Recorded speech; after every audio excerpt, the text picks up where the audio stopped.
Hi there, I'm Joanna from the channel JC Lady AlternativeEducation, and in this short video I'd like to talk about my book, Comparative Mythology,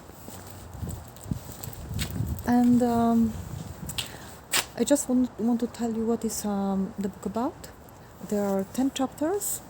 The full title is Comparative Mythology, Slavic and Vedic. In the first chapter, I'm basically talking about why I'm comparing those two mythologies. And I'm comparing because those two cultures, Vedic, Hindu basically, but the old one, Vedic, and Slavic, it was one culture. It came from Aryas. It came from the times of Aryas, and then it was in Europe, and then they got separated, and some of them went to Asia, through Persia, and up to India, right? And they created this Vedic culture with Vedas literature, right? With Vedas stories. Yeah, the dog is with my, yeah.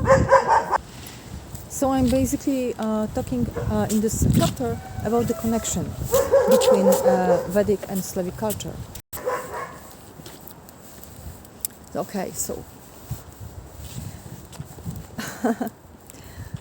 and so this culture was one culture. I'm using the metaphor that it was like a vase. That got broken, and parts of it just stayed in different parts of the world.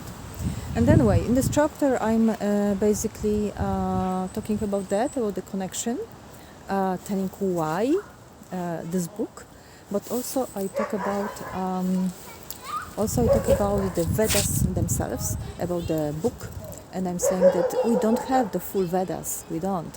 And I'm talking about the parts, because there is a part Shruti and Smriti, and Shruti is the part with the oldest. That's the oldest part. Those are the stories, and Shruti is like an oral stories. That was the oral culture, and the Smriti is the part which is the those are usually the commentaries. Those are the commentaries to the Shruti, but also those are also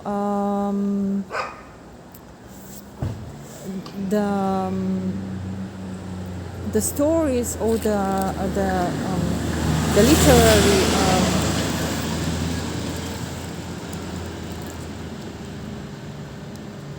Art, right? We could say, based in rituals. That's what it is. And basically, I'm just describing exactly what is the how the Vedas are built, what is the structure, what are the books, what we really do have now, and I'm describing this in detail, and you will not find it. There are not many places where you can find it exactly, with some description of everything, like what is what and what is where, right? And what are the names? What do the names mean? Alright, that's it for me. Okay, bye-bye, take care, and I'm going to talk about all the chapters. There are 10 chapters, so I will do more videos tomorrow and after tomorrow. And I'm basically in this book not telling exactly what are the gods, and I don't describe the gods because there are two books apart, two separate books about the pantheons, Slavic and Vedic, in my series. But I do talk about concepts that are similar, like the tree of life, the cross, the circle, or the wheel, right? The cycle. I'm talking about that. Okay, bye bye, take care.